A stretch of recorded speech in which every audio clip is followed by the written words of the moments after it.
Bismillahirrahmanirrahim. Assalamualaikum warahmatullahi wabarakatuh.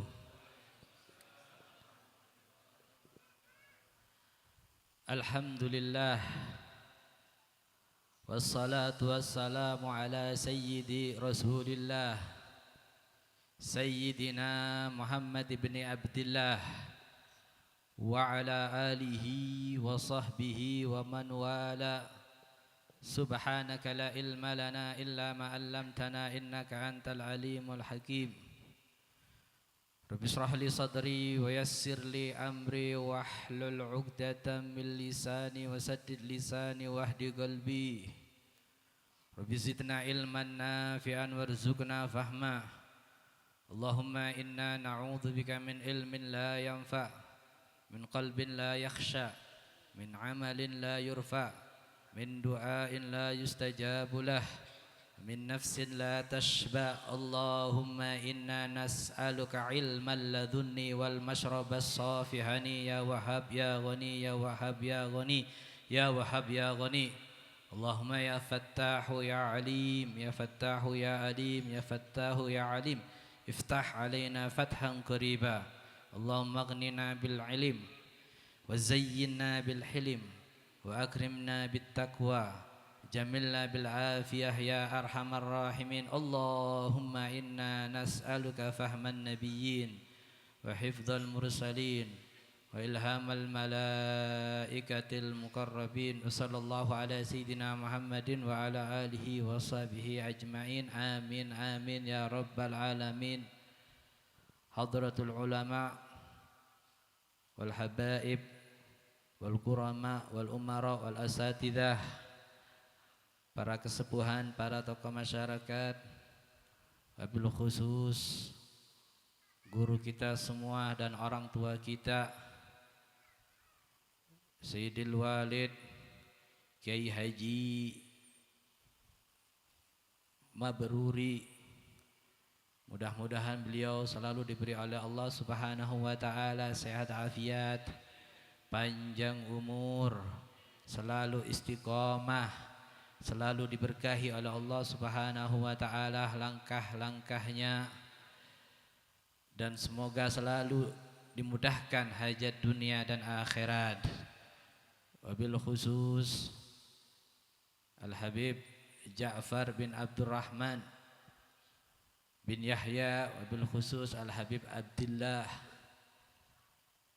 bin Alwi Asgaf, wabil khusus putra daripada Kiai Haji Mabruri, Haji Aiman Fathur Rahman, wabil khusus khadimil majlis Nurus Safa beserta para krunya,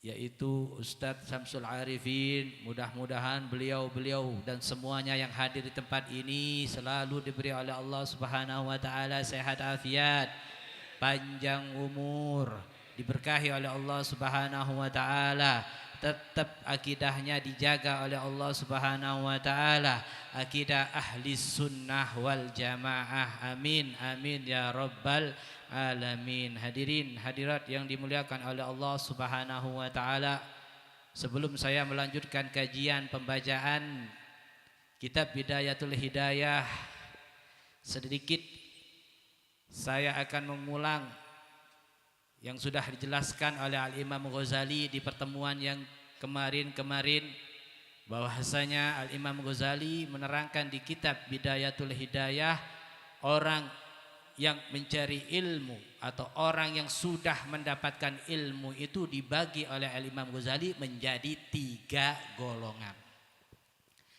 Golongan yang pertama yang sudah kita bahas, dan juga golongan yang kedua juga pernah kita bahas, akan tetapi diulangi, barangkali masih belum ada yang memahami tentang hal ini. Yang pertama adalah orang yang mendapatkan ilmu atau talibul ilmi, dengan ilmu tersebut digunakan untuk mendapatkan atau meraup ridhonya Allah Subhanahu wa ta'ala.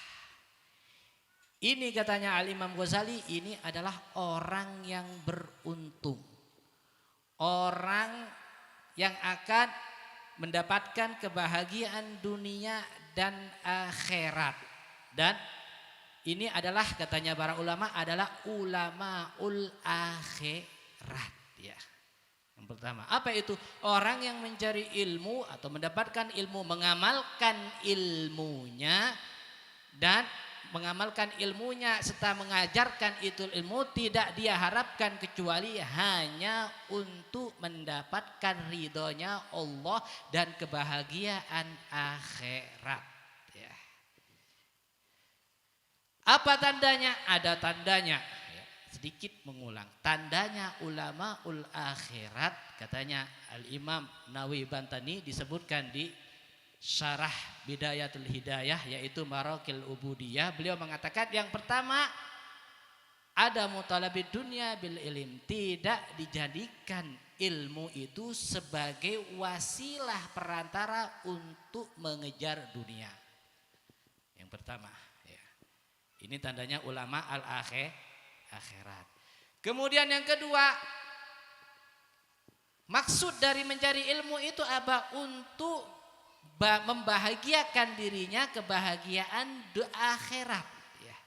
Hanya mengejar, yaitu mengejar akhirat, dan fokusnya adalah mempelajari ilmu yang mengobati penyakit-penyakit hati ya.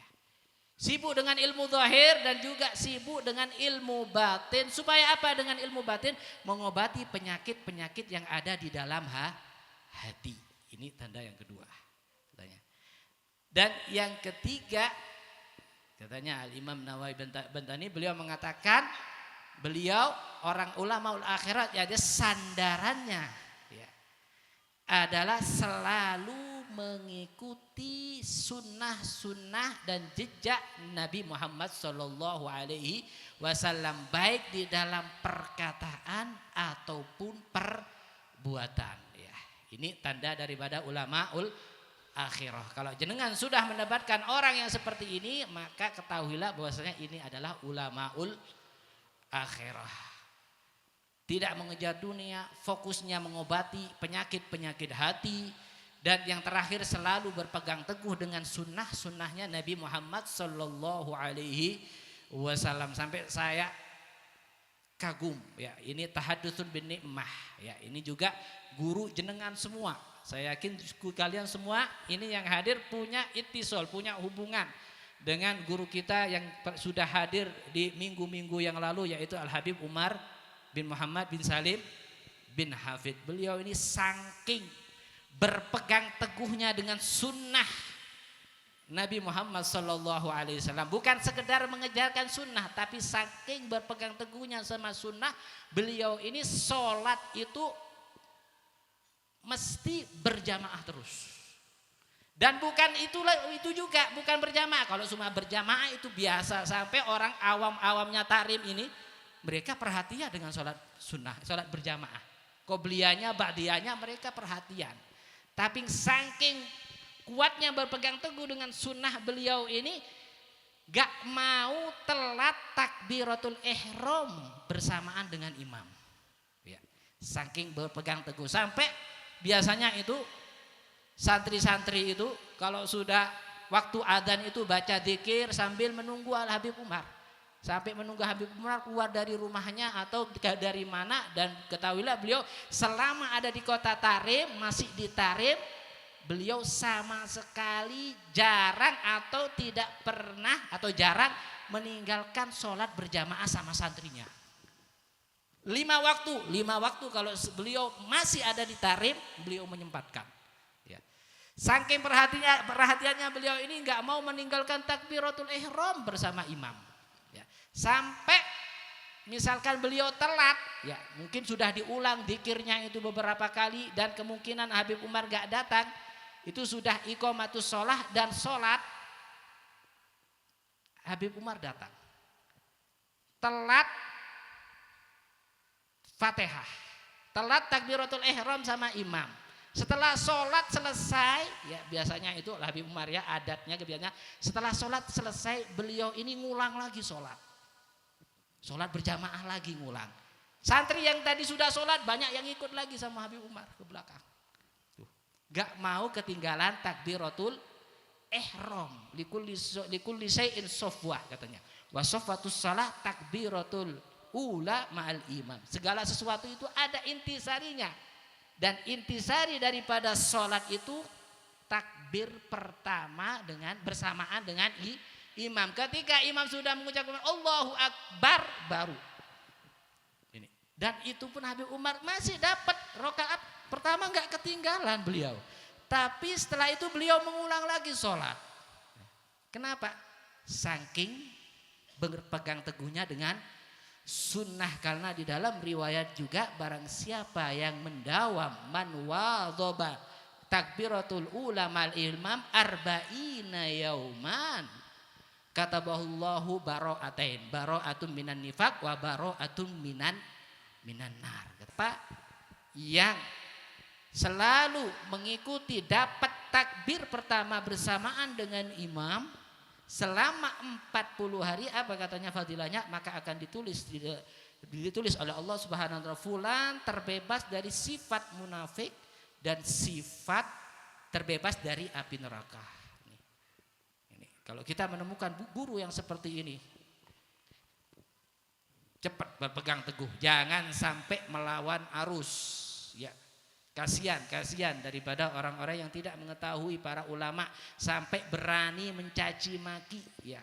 Perumpamaannya itu orang-orang soleh, orang-orang yang dekat dengan Allah Subhanahu wa taala, perumpamaannya adalah seperti orang yang berani mengusik orang yang dekat dengan Allah, orang yang berani mengusik mencelah orang yang dicintai oleh Allah Subhanahu wa taala. Itu perumpamaannya adalah rusa yang punya apa?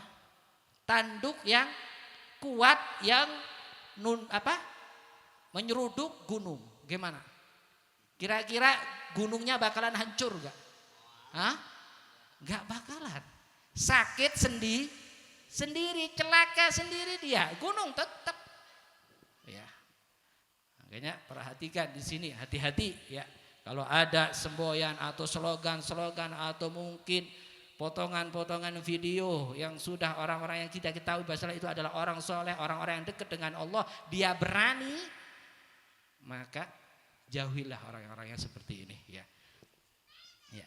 Kemudian yang kedua, terus katanya di sini juga disebutkan bagaimana sih tandanya orang ulama yang tidak cinta dunia atau tandanya ulama yang tidak menyibukkan atau menjual ilmunya demi mendapatkan dunia.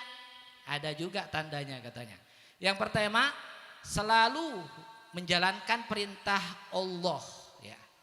Kemudian yang kedua, tanda-tandanya adalah menjauhi larangannya Allah. Dan yang kedua adalah tanda-tandanya adalah ayyakuna mujtaniban tarafuha mat'amin wa maskanin wa malbasin. Gak fokus atau pikirannya bagaimana makan enak, pakaian enak, kendaraan enak. Orang ulama ul akhirah, orang yang tidak cinta dunia, ulama ul akhirah yang tidak pingin dunia, dia tidak sibuk dengan bagaimana makan enak. Apa yang ada di depannya pasti dimakan dan gak mengeluh. Tandanya ulama ul akhirat. Sampai Nabi Muhammad ini mengatakan, "Lau du'itu ila qira'in la ajabtu." Seandainya aku ini diundang oleh orang-orang sahabatku katanya untuk makan kikilnya kambing itu. Yang bawah itu ya, apa namanya itu? Itu ada dagingnya enggak? Cekernya kambing ya. Nolak Nabi Muhammad, enggak. Tidak milih makanan, tidak milih tempat, apa yang sudah disediakan, beliau nikmati. Beliau syukuri, enggak nyari yang enggak ada dan enggak mengada-ngada. Tapi ingat di sini ya, ini tuntutan kita sebagai orang awam. Oh itu ulama ul akhirat, itu ulama gak cinta dunia. Diundang kira-kira ini kan gak cinta dunia ya. Diundang dikasih tempe tahu. Ya gak seperti itu. Tolak ukurnya bukan seperti itu. Kita sebagai orang awam dituntut untuk menghormati dan menghargai dan mengagungkan orang-orang yang punya ilmu. Ini tuntutannya kepada siapa? Kepada ulama sendiri. Ya. Jadi oleh ulama jangan menuntut supaya dihormati, enggak, menuntut ulama ini menerima apa adanya, harus tahu kita tolak ukurnya ya. Jangan yang ini ditimpahkan kepada fulan, yang fulan nanti ditimpahkan kepada kita, enggak seperti itu. Kalau misalkan katanya ulama dunia tapi giliran diundang tempe tahu ya tidak seperti itu ya, tidak seperti itu ya. Kemudian yang ketiga ya, tanda orang itu ulama tidak cinta dunia, tidak bergelimang dengan raja atau pemerintahan. Iya, pergi ke pemerintahan, pergi ke raja, tapi tugasnya hanya untuk apa? Dakwah, memberi nasihat, tidak menjilat raja atau orang-orang pemerintahan. Enggak, apa tugasnya? Apa tugasnya? Hanya menasehati. Ya, ini sampai dahulu waktu itu Al Habib Umar, beliau ini ya sedikit ya biar kita cinta dengan orang-orang soleh ya. Habib Umar ini pernah didatangi oleh presiden. Ya. Presiden pada waktu itu datang ke Habib Umar sampai semua santrinya ngomong, sampai orang-orang Tarim, ya apa ini Habib Umar ini didatangi orang presiden ini kenapa? Sampai ada santrinya ini ada unek-unek di dalam hatinya, ini kenapa? Wah ini ulama ini guru saya ini cinta senang sama orang-orang pemerintah. Enggak, katanya Habib Umar, dia datang sendiri apa saya yang mengundang? Katanya datang sendiri. Terus dan dia itu umatnya Nabi Muhammad apa enggak? Iya, umatnya Nabi Muhammad. Dan umatnya Nabi Muhammad wajib gak untuk didakwahi? Wajib untuk didakwai katanya segini ya. Datang atau diundang atau datang itu fungsinya hanya apa? Hanya untuk memberi nasihat ya. Para pemerintahan ya. Kemudian yang kedua, golongan orang yang mempunyai ilmu, katanya Al-Imam Ghazali, orang yang mempunyai ilmu akan tetapi ilmunya ini dijadikan wasilah untuk mendapatkan dunia, untuk mengejar dunia, untuk mengejar jabatan, untuk memperbanyak pengikut. Dan dia tahu bahwasanya niatnya ini adalah buruk. Dia sadar niatnya adalah buruk. Akan tetapi mungkin terbawa oleh hawa nafsu. Ya. Sehingga dia mengikuti hawa nafsu dan sudah. Kepentingannya hanya apa? Hanya untuk mengejar dunia, mengejar pengikut, memperbanyak ini. Apa katanya Imam Ghazali? Orang yang seperti ini dia sadar, tahu, tapi karena mengikuti hawa nafsu, kalau tahu bahwasanya niatnya adalah buruk, kalau dia diberi kesempatan oleh Allah Subhanahu wa taala taubat, maka ini adalah orang yang beruntung. Ya. Sebelum meninggal diberi kesempatan oleh Allah Subhanahu wa taala, ini adalah orang yang beruntung karena orang yang bertobat maka tidak punya dosa lagi. Tapi hati-hati ya, jangan sampai gampanglah nanti. Ingat, jangan menyepelekan yang seperti ini. Orang yang menyepelekan seperti ini waliyadzubillah ya, nggak tahu ketika dia meninggal dicabut keimanan oleh Allah Subhanahu wa taala dan meninggal dalam keadaan su'ul khotimah ini. Kemudian yang ketiga kita lanjutkan ya. Siapa itu? Rajulun istahwadha alaihi syaitan. Beliau mengatakan, Al-Imam Ghazali mengatakan, adapun golongan yang ketiga adalah orang yang punya ilmu atau orang yang menuntut ilmu akan tetapi terkuasai oleh syaitan. Fattakhadha ilmahu dari'atan ila takatsur bil mal wat tafakhur bil jah wat ta'azzuji bi kathratil atba'.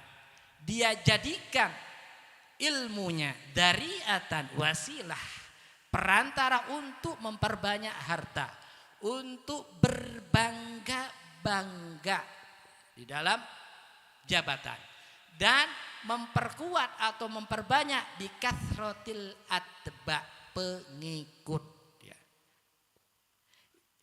Yadkhulu bi ilmihi kulla madkhal, dia memasukkan atau membuat dengan ilmunya ini segala sesuatu ya. Rojaan an yakdiya minad dunya wa tara, berharap untuk mendapatkan dunia dan hajat-hajatnya. Ya. Dengan ilmu ini dia pinter. Ya. Ketika ada acara-acara atau momen-momen tertentu, wah ini orang, sini nih, ini punya hadaf, ini punya tujuan begini nih, dideketin. Ya. Ini nanti kubu ini di pemilu yang akan depan ini lebih kuat. Deketin ini. Dengan ilmunya, pinter pokoknya membuat ilmunya ini sebagai cara wasilah untuk mengumpulkan dunia. Ya, pikirannya dunia, pikirannya hanya untuk memperbanyak pengikut. Ya, katanya. Wa huwa ma'adzalika yutmiru fi nafsihi annahu indallahi bimakanatin litisamihi bisimatil ulama wa tarassumihi birusumihim fi zayyi wal mantiq. Ini yang bahaya. Wa huwa, dan dia ma'adzalika, bersamaan dengan itu, ya, dengan niatnya yang salah, yang ilmunya digunakan untuk selain mendapatkan ridhonya Allah, apa? Yutmiru, ya, memendam fi nafsihi, di dalam dirinya, annahu, sesungguhnya, indallahi bimakana, dia mempunyai kedudukan di sisi Allah. Orang yang seperti ini, kalau yang tadi mending masih masih sadar, tahu bahwasanya niatnya buruk, tapi yang ketiga ini yang bahaya. Dia sudah niatnya jelek, terus nggak sadar, bahkan dia mengatakan saya ini punya kedudukan di Allah, di sisi Allah Subhanahu Wa Taala. Karena ilmu saya yang luas, karena pengikut saya ngomong sedikit langsung diikuti oleh umat nih. Bahaya katanya. Dia berlagak seperti ulama-ulama pada umumnya.